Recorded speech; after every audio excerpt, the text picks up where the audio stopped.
है, सम्मान भी है, रुपया भी है, परिवार भी है, सब है। लेकिन यहां देखा है पूरे जीवन में जब मिले हैं कानपुर महानगर, वहां एक से एक फैक्ट्रियां, एक से एक धनी मानी, कहीं किसी के हृदय में संतोष नहीं देखा, विश्राम नहीं देखा, शांति नहीं देखी, निष्कामता नहीं देखी। तो है क्या? कूड़ा करकट ही तो जमा है। इसलिए सबसे प्रार्थना है, ये जो मन की बार बार मांगे हैं, जब तक भगवान का आश्रय भजन नहीं होगा, ये नहीं रुकने वाली, नहीं रुकने वाली। कल एक प्रश्न कर रहे थे, ओवर थिंकिंग कैसे हमारी रुके। रुपया से रुक जाएगी? एक की चाह करोगे, लाखों की चाह बढ़ेगी, लाखों की चाह करोगे, करोड़ों की चाह, करोड़ों की पूर्ति, तो अरबों की चाह। ऐसे प्रत्येक भोग की चाह करके देख लो, अंदर से देख लो किसको विश्राम प्राप्त है। ये मन एक भूत जैसा है। किसी ने एक भूत को सिद्ध किया, भूत ने कहा हम तुम्हारा काम प्रत्येक करेंगे, पर हर समय मुझे काम में लगाना होगा, अमुक काम करो। बहुत तीव्रता से, शीघ्रता से वो कार्य कर देता है। और बताओ, वो तो परेशान हो गए। अगर काम नहीं बताओगे तो उठा के पटक देंगे तुम्हें। वो गुरुजी के पास गए और कहा प्रभु, हमने तो सुख के लिए भूत को सिद्ध किया था, ये तो दुख का कारण बन गया। ये कहता है हर समय काम बताओ, नहीं तो मार देंगे तुम्हें। तो उन्होंने कहा ऐसा करो, एक लकड़ी का खंबा गाड़ दो और उसे बोलो इसमें चढ़ते उतरते रहो, जब हमें काम होगा हम बोल देंगे तुम्हारे लिए यही काम है। समझ पाए? ये भूत मन है। इसे खाली रखोगे उठा के पटक देगा ओवर थिंकिंग में, कल्पनात्मक भोगों में, कल्पनात्मक भय में, चिंता में, ये पटक देगा। अगर इससे बचना है, इसकी पटकन से, तो जैसे गुरु ने बताया लकड़ी का खंभा गाड़ दो, ऐसे ही नाम का खंभा गाड़ दो। राधा, चल चढ़ उतर, राधा राधा राधा राधा, परम विश्राम मिल जाएगा, परम बलवान हो जाओगे, परम शांति मिल जाएगी। हमारी प्रार्थना मान लीजिए, ये बिल्कुल सत्य बात कह रहे हैं। जब तक आप नाम जप नहीं करेंगे तो आप अपने मन को विश्राम नहीं दे पाएंगे।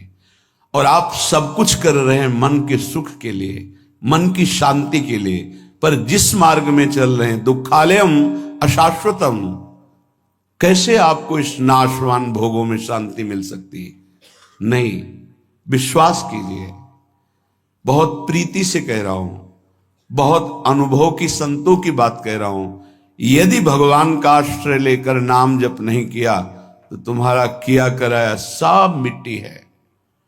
परिणाम में तुम्हारे हाथ केवल शुभ अशुभ कर्म लगेंगे, पाप पुण्य, जिनके कारण हम नाना प्रकार की योनियों में जन्म मरण जैसे भयानक दुखों को भोगते चले आ रहे हैं।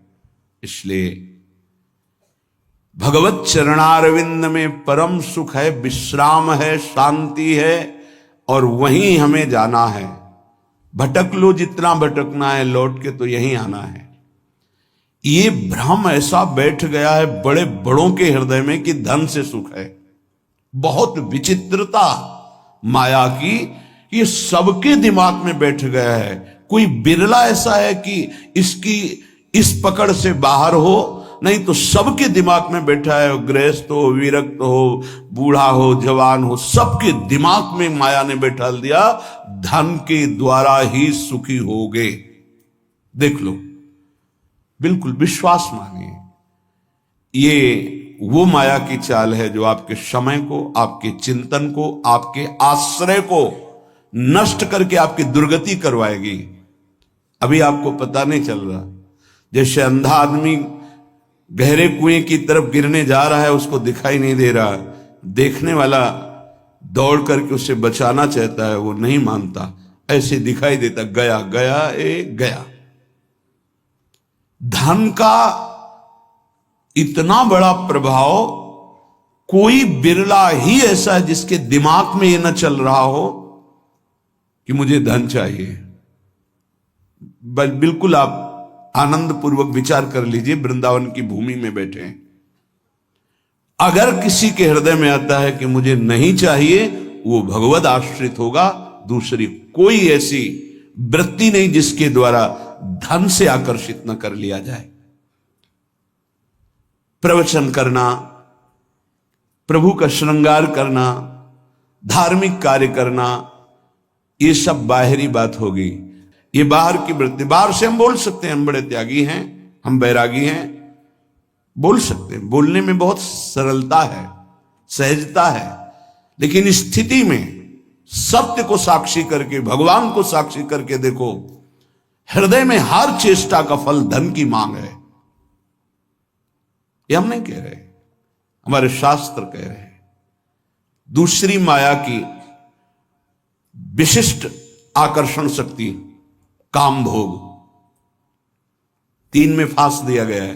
पूरी सृष्टि के कंचन, जिसे धन कहते हैं, वित्त ऐषणा, धन कंचन वित्त ऐषणा, और पुत्र ऐषणा काम भोग, स्त्री शरीर का आकर्षण या विपरीत शरीर का आकर्षण काम भाव से। अंदर से विचार करके देख लो, पूरी सृष्टि की बात, जो अंदर से निष्काम है वो केवल भगवान का आश्रय लिए होगा, वो भी केवल भगवान का आश्रय, वही बचेगा। अन्यथा बातें हम वैरागी की करेंगे, संयम की, जितेंद्रियता की, और हमारे आचरण भ्रष्ट होंगे। लिख लो, दिमाग में लिख लो, ये प्रबल माया का आकर्षण काम, चाहे पशु पक्षी, चाहे किशोर अवस्था, यौवन अवस्था, वृद्ध अवस्था, कैसी भी अवस्था हो, ये बख्शता नहीं है। सबके दिमाग में एक बात चलती, कैसे संयोग सुख प्राप्त करें, अंदर से देख लो। तीसरा है कीर्ति, हमारा नाम हो जाए, हमारा सम्मान बढ़े, सबसे बड़े हम हो जाए, ये आखिरी मंजिल है। जो काम विजयी है और जो वित्त ऐषणा का त्यागी है, उसके भी हृदय में ये माया आखिरी फंदा फेंक देती है। जिन्होंने संपूर्ण सृष्टि को रचा, सबका भरण पोषण कर रहे हैं, उन विश्वात्मा भगवान का तो नाम जपने के लिए राजी नहीं है कोई, बिरला ही कोई जप रहा है। तुम्हारा नाम होगा, तुम्हारा नाम जपेंगे, तुम्हारी जीवनी पढ़ेंगे। ये माया है, 4 दिनों के बाद ऐसी धूल पड़ती है, कोई नहीं जानता किसी को। ये जो माया का आकर्षण है, ये 3 में रख दिया गया है, धन, काम भोग और मान सम्मान प्रतिष्ठा कीर्ति, लोक ऐषणा। ये लोक ऐषणा आखिरी में गिरा ही देती, वही बचता है। जे राखे रघुवीर ते उबरे त्यू कालम, जे राखे रघुवीर। भगवान जिसे बचा ले तो लोक ऐषणा से बच जाए, नहीं वित्त ऐषणा, पुत्र ऐषणा से बचा हुआ भी इस लोक ऐषणा में गिर जाता है। तीनों पर जो विजय प्राप्त कर लेता है, वो भगवत साक्षात्कार करता है, वो परम शांति को प्राप्त होता है। हृदय से महारानी जी का आश्रय मिलने का अवसर मिला है कि हर समय हम इस अभिमान में रहे कि हमारी श्यामा जू वही सब भरण पोषण करने वाली, वही हमें प्रेम प्रदान करने वाली, वही हमारा परम मंगल करने वाली। कहीं ये आश्रय में कुछ ना प्रवेश कर जाए, अन्य आश्रय कहीं ना हो जाए, ये उपासक देखता रहे। जो अन्य आश्रयी हैं उनको इस बात पर चिंतन करना चाहिए, विचार करना चाहिए, ये अन्य आश्रय आपकी दुर्गति के सिवा और कुछ नहीं कर सकता। अगर दुर्गति को रोक सकता है तो भगवद आश्रय रोक सकता है। यदि तुमसे इतने महान पाप हो चुके हैं कि जिनकी तुम खुद स्मृति करके घृणा करते हो, कभी कभी ऐसे पाप हो जाते हैं कि अपना हृदय ही अपने को दंड देने के लिए कहता है कि बहुत नीच आचरण तेरे द्वारा हो गए। अगर ऐसा भी है और हमारे प्रभु की शरण में आ जाए तो बाहुओं में लेकर हृदय से लगाते हैं, ऐसा स्वभाव है। कोटि विप्र बदला गए जाहू, आए शरण तजऊ नहीं ताहू। इसलिए सबसे प्रार्थना है, ये मन, ये बुद्धि, ये माया इन पर बैठ करके आश्रय का बदलाव कर देगी। यदि गुरु कृपा से, सत्संग की कृपा से, प्रियालाल की कृपा से आपका आश्रय बन रहा है प्रभु प्रियाजू, तो ये बहुत जन्मों की साधना सुकृत सब फलीभूत हो रहे हैं। इससे मत फिसल जाना। अगर आश्रय है तो आपका परम कल्याण निश्चित है। ये माया आश्रय बदलती है, इसका कार्य है आश्रय बदलना। ये अंदर की बात को समझिए।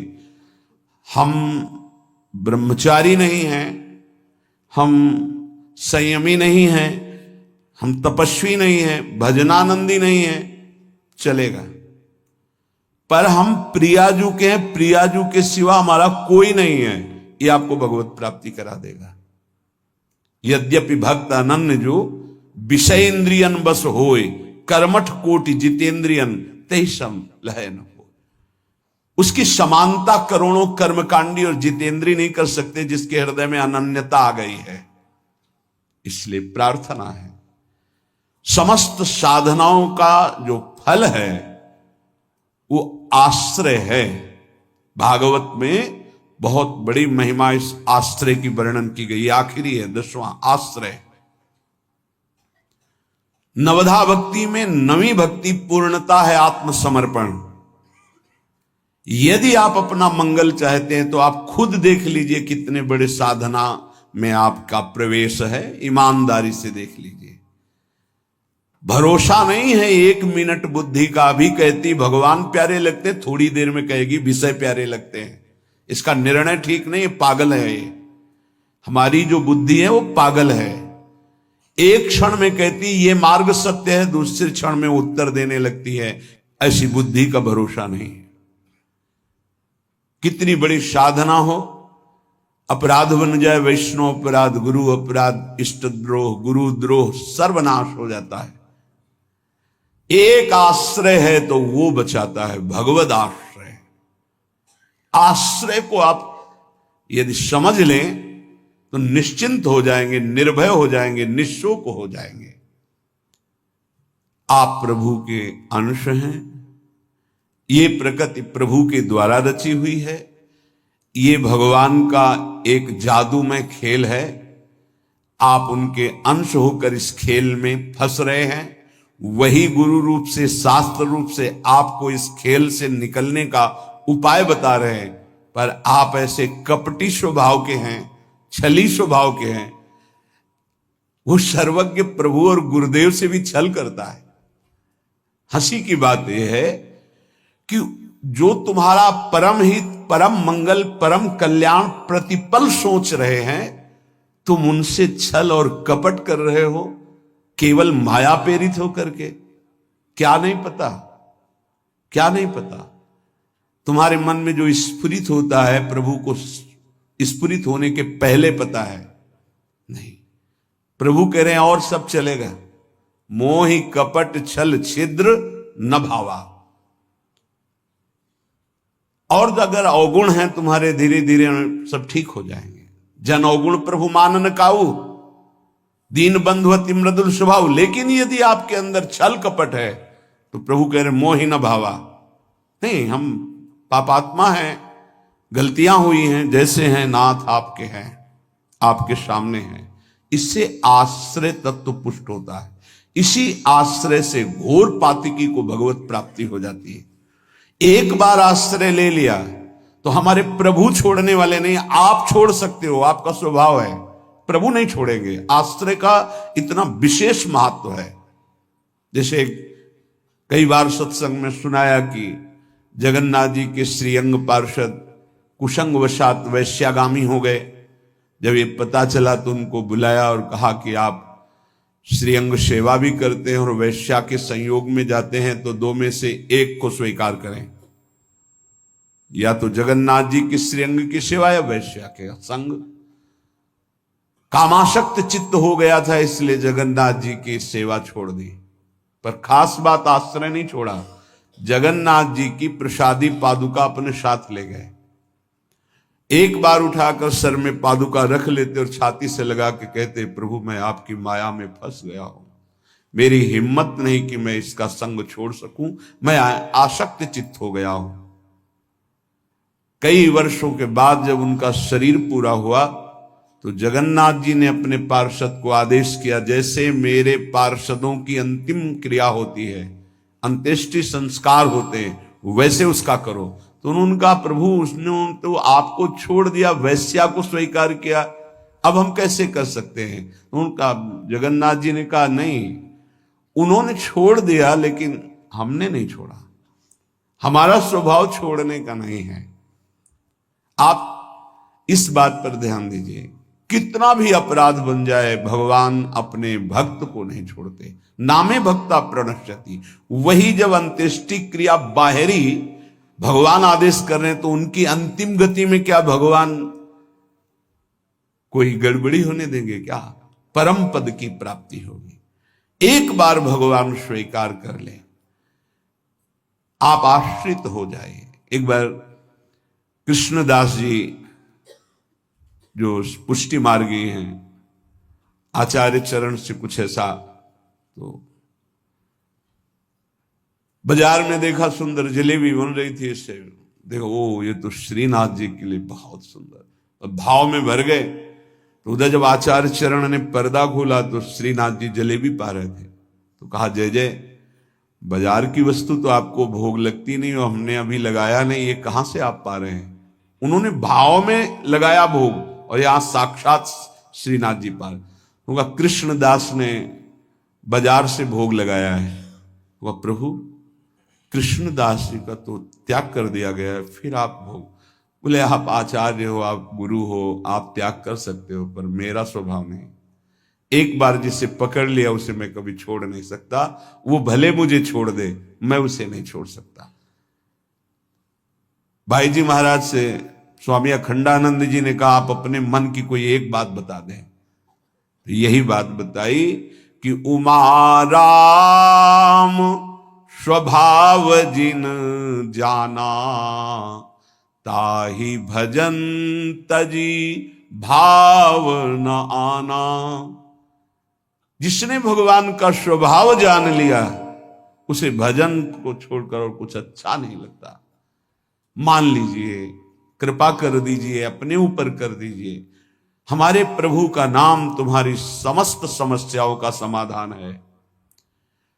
बस कुछ दिन मन लगे ना लगे, काम बने ना बने, कोई लाभ दिखाई दे ना दिखाई दे, आप सतत नाम जपने का प्रयास कीजिए। परिणाम में नाच पड़ेंगे आप। पहले आपके पापों का नाश होने दीजिए।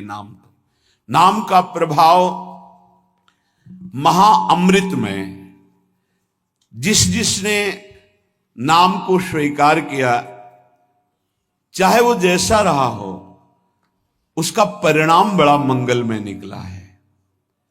देखो आप कैसे हैं, कौन हैं, हमारे भगवान ये सब नहीं देखते। आपने भगवान का नाम उच्चारण किया, बस इसी से भगवान रीझ जाएंगे। अहोबत सुपचतो गरियाम यज्ञभाग्य वर्तते नाम तुभ्यम। वो चाहे चांडाल क्यों ना हो, नीच आचरण करने वाला क्यों ना हो, यदि वो नाम जपना शुरू कर दिया तो गरियाम सर्वश्रेष्ठ हो जाता है। तुम्हें कोई रोग शोक, कोई भी अभाव रात दिन जो जला रहे हैं वो प्रभावित नहीं कर पाएंगे यदि नाम जप करोगे। बात समझ लीजिए। ये छोटे मोटे रोगों की क्या बात जो 4 दिन में ठीक हो जाते हैं। आजीवन जब तक श्वास शरीर पे है तब तक भयानक कष्ट के द्वारा जीना है। अगर नाम चल रहा है तो इसका कोई कुप्रभाव नहीं है। मन शांत है, प्रसन्न है, 100 में 1% भी इसकी कोई परवाह नहीं, कोई चिंता नहीं। जो शास्त्र में लिखा है वो जीवन के अनुभव में उतरना चाहिए। कोई भी रोग जिससे रात दिन लोग जलते हैं वो तुम्हें ताप नहीं दे सकता। कष्ट आएगा लेकिन वो आपको परास्त नहीं कर पाएगा। इधर से कष्ट का प्रहार तो इधर आनंद की वो बाढ़ लगी हुई है कि इधर लहरें कष्ट की हो रही, वो आनंद में डूबा हुआ है। ये किससे होता है? नाम जप से। प्रार्थना मान लीजिए, ये प्रवचन नहीं, ये जीवन है। अगर आप मान लेंगे तो निहाल हो जाएंगे, आप मस्त हो जाएंगे, आप इस दुखालय से पार हो जाएंगे। शोक, जिन वस्तुओं का हम सेवन करते हैं, जो प्रिय वस्तु होती है, प्रिय जन होते हैं, इनके वियोग में बहुत शोक होता है। सच्ची मानिए, यदि नाम जप कर रहे हैं आप और आपका नाम संग्रह हो चुका है, पाप नष्ट हो चुके हैं, तो आपको कभी किसी के भी वियोग में, चाहे वस्तु हो, पद हो, संपत्ति हो, संबंधी हो, आपके हृदय में ताप नहीं लग सकता। जासु नाम भव भेषज हरन घोर त्रैशूल, दैहिक दैविक भौतिक ताप, ये नाम जापक के हृदय में नहीं लग सकते, मस्ती रहती है। नरसिंह मेहता जी के पुत्र जब पधारे तो करताल उठाकर नाच रहे हैं गोविंद के सामने। बड़ा अच्छा किया, आप अपनी वस्तु स्वीकार कर लिए। धरोहर थी, आपने ले ली, आपकी धरोहर आपने ली, मस्त होकर, कोई शोक नहीं। चाहे जितनी हानि हो जाए, उसको विश्वास है कि जिसने बिना किसी की सहायता के एक पलक झपकने में अनंत ब्रह्मांडों का सृजन कर दिया, वो भगवान जब चाहेंगे, अगर लौकिक सुख देना चाहेंगे तो बौछार हो जाएगी। इसलिए उसे शोक नहीं होता। अभाव, ये चाहिए, वो चाहिए, वो चाहिए, हमें प्रार्थना भी नहीं करनी भगवान से ये चाहिए। सच्ची मानिए, जैसे छोटे बच्चे का ध्यान माता स्वयं रखती है, क्योंकि वो मांग अपनी प्रस्तुत नहीं कर सकता। समय से कब उसे भोजन पवाना है, कब कौन सा वस्त्र धारण करवाना है, कब क्या उसकी सेवा करनी, ये स्वयं मां चिंतन करती है। ऐसे अनंत माताओं का वात्सल्य लिए हुए हमारे प्रभु अपने जनों का चिंतन करते हैं। योगक्षेमम वहाम्यहम शब्द पर ध्यान दीजिए। अपना कार्य है अनन्यश्चिंतयन्तो माम, भगवान का कार्य है योगक्षेमम वहाम्यहम। हम नाम जप करते हुए अपने कर्तव्य का पालन कर रहे, और श्री भगवान अपने कर्तव्य का। योगक्षेमम वहाम्यहम, जो अप्राप्त है उसे प्राप्त करा दूंगा, जो प्राप्त है उसकी रक्षा करूंगा, इसे कहते हैं योगक्षेमम। तू क्यों रो रहा है? अब मत रो, अब भगवान नाम जप कर, नाम रट, फिर देख जन्म जन्म से ये घिघियाते रोते चले यार, ये दे दो, ये दे दो, ये दे दो, फिर मरे, फिर वहीं से शुरू, ये दे दो, ये दे दो। कब तक ये भिखमंगापना हमारे मन में बैठा रहेगा? अरे मंगवे भलो न बाप सो, जो प्रभु राखे टेक। अविनाशी का बच्चा घिघियाता घूम रहा है विषयों में, समझ में नहीं है ना, समझ में प्रभु की समझ नहीं है, इसीलिए ये दुर्दशा होती चली जा रही। एक जन्म से असंख्यों जन्म हो गए ये मांगते मांगते। ये मंगतापना कब मिटेगा? ये अभाव कब मिटेगा? जब भाव का पता चल जाएगा। आप बहुत बड़े के हैं, आप स्वयं परमानंदमय हैं। आपको किसी वस्तु, स्थान, व्यक्ति से आनंद की खोज नहीं करनी। बस बाहर भटक रहे हो, इसलिए तुम्हारा जो भाव है वो अंतर्हित हो चुका है। अंतर में आओ तो न सोचति न कांक्षति समः सर्वेषु भूतेषु मद भक्तिम लभते पराम। न कोई शोक, न कोई चिंता, एक परमानंद की अनुभूति। ना मानो तो भोग लो, जलो, ये माया दुर्दशा कर देगी। ना मानो, जलते रहो। अगर संतों के हृदय में कोई पीड़ा होती तो इसी बात की होती, अमूल्य मानव जीवन प्राप्त करके भगवान से विमुख होकर तुम कैसी दुर्दशा को प्राप्त हो रहे हो। उठो। गलतियां होना स्वाभाविक है, माया फिसलन वाली है, गलती हो सकती है, लेकिन हम सत्य मार्ग को छोड़ दें, ऐसा नहीं हो सकता। क्यों रो रहे हो? मेरा नाम रट, देख दुख नाम की वस्तु नहीं रह जाएगी, तेरे सारे संशय नष्ट हो जाएंगे। भक्ति हो न हो, श्रद्धा हो न हो, विश्वास हो न हो, तू केवल नाम रटना शुरू कर दे, इससे बढ़कर और क्या बात कही जा सकती है। जितना भी दान पुण्य तपस्या यज्ञ तीर्थाटन है, अगर श्रद्धा